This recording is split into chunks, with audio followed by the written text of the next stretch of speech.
today we'll be taking care of this fender. We're actually going to be replacing this fender because the lip is rolled. I mean, if you look towards like the brake caliper right there, it's kind of just, it just pokes out and it's all rolly and everything. But I'm going to show you guys some tips on this fender before I throw it out. I really do not want to even try to get this thing straight. It's bent in so many different places.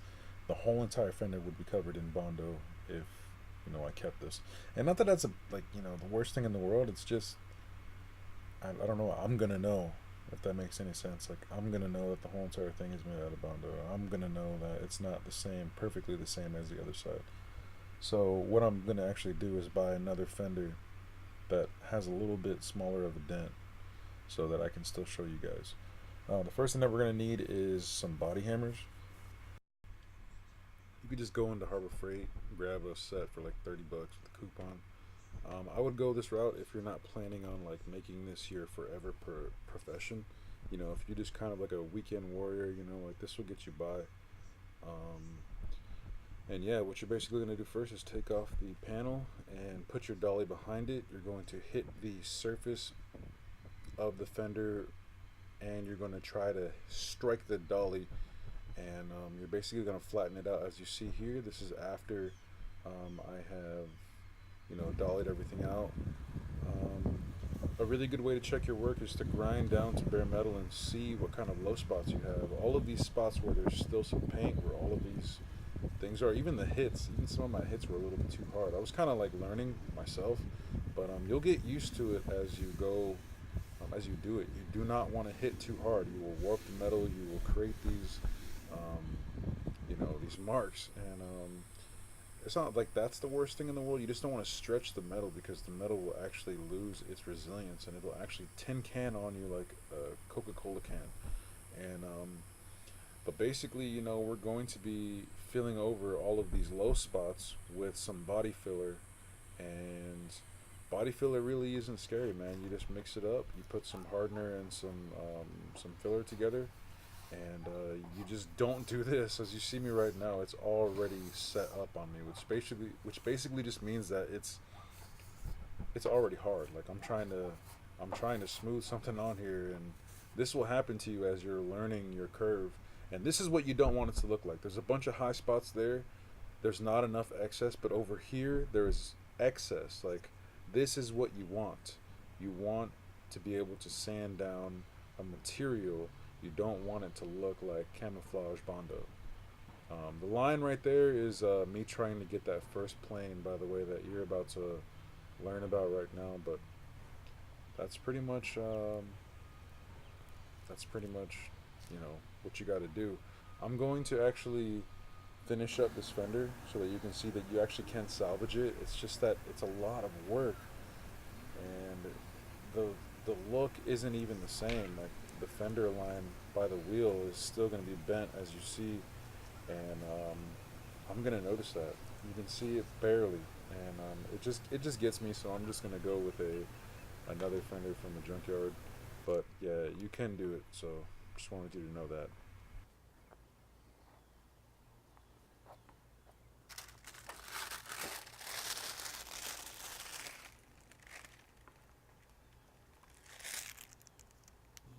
This fender actually had a dent in it. It actually has two dents in it. If you can see, there's one right here, and then there's one to the right that I actually didn't notice.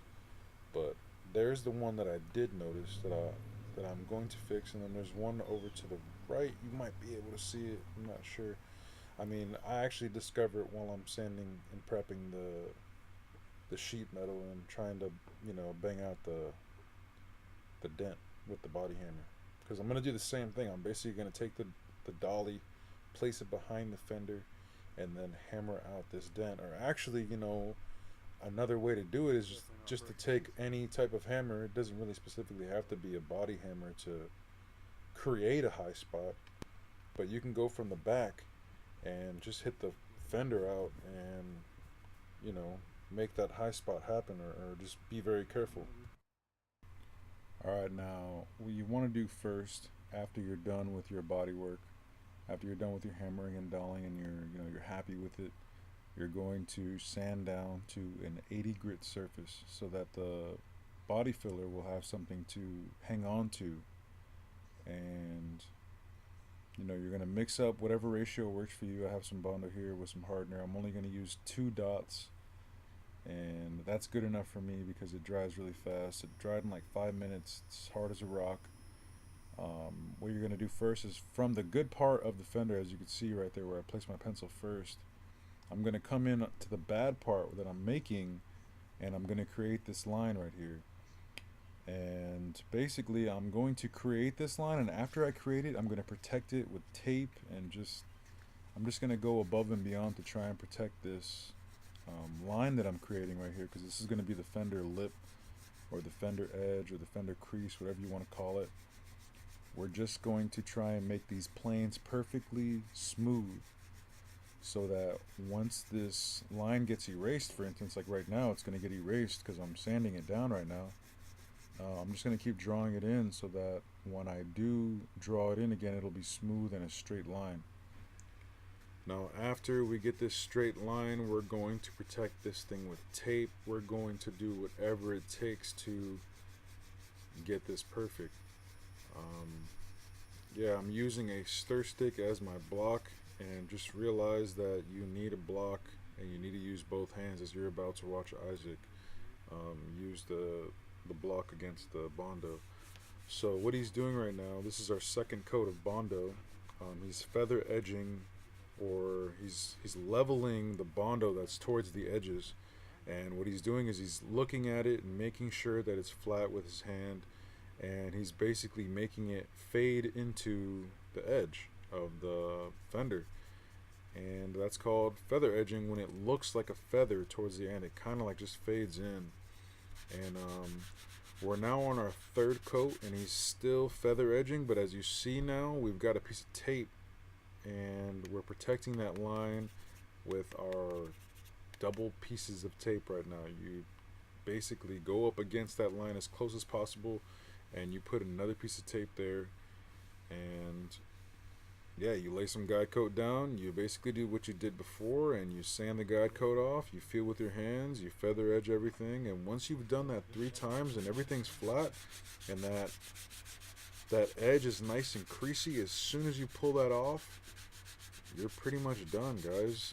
Right now he's using 220 grit on our final pass, so he's not using 80 grit anymore. The first pass was 80, the second pass was 80, the third pass he's using 220, and he's sanding up against that double taped line. He's feeling the line, making sure that it's not frayed. You do not want to sand this too much.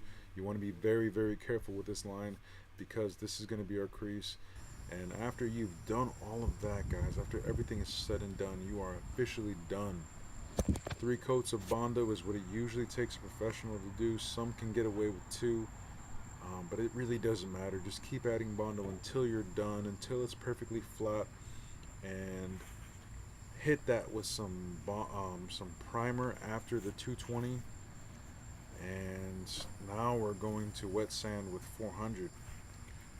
After you wet sand with 400 on a block, of course, you mask everything up, and just realize, guys, that you guys have officially prepped a panel for paint, from the dent to the body hammer repair to the body filler and the sanding from 80 grit to 80 grit to 220, and now you're done. Congratulations. This is what your panel would look like if you were to have spray painted it.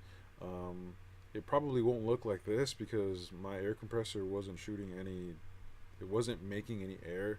So I had to basically shoot this paint with very, very, very low pressure, and my gun was super clogged. So yeah, we're just gonna try to wet sand this down, and it's actually gonna come out like really bad. So I'm actually gonna end up burning through this trying to get a smooth surface. And I just want you to realize you should always be using a block. I'm not using a block here because I'm being a nub, and I'm almost positive I'm gonna repaint it anyway. So I just wanted to even see if you could even get a nice mirror finish, just how I was suspecting to be able to get. But realize that this is Rust-Oleum and just Rust-Oleum. I have seen people get really good glossy finishes from this, but I go a different route. I actually put some hardener in it, and I'm actually going to do that right now for you guys. just really wanted to remind you guys, please use a block, specifically a spongy style block when you're wet sanding. You don't want to use a normal, typical wooden block. I don't know. I don't even know what would happen. You'd probably create really, really hard grooves. But here is the savior of the day, and it's clearly the Rust-Oleum. But this is what I used in order to spruce up and harden up my paint. And basically, what this does is it cooks up the paint, and it creates it to have a more durable finish, more glossy finish. It's going to make it lay more smoothly. It's just going to do a lot of more things for us instead of, you know, having a really, really crummy outcome. So shout out to Young Static for the pitcher info. You know, he uses a water pitcher for painting to not get dirt in his paint jobs. I still got a little bit of dirt. Actually, I didn't get a dirt. I got a bug right here, and that's really annoying. But he's gonna get wet sanded out anyway. So, but yeah, just take a look at this finish right here. It looks like a two-stage. No, it doesn't look like a two-stage. It looks like a single stage. And I did the same exact thing. I shot with the same crappy gun. I shot with the same problems. That's the only reason why I didn't lay that flat, is because my compressor completely was garbage.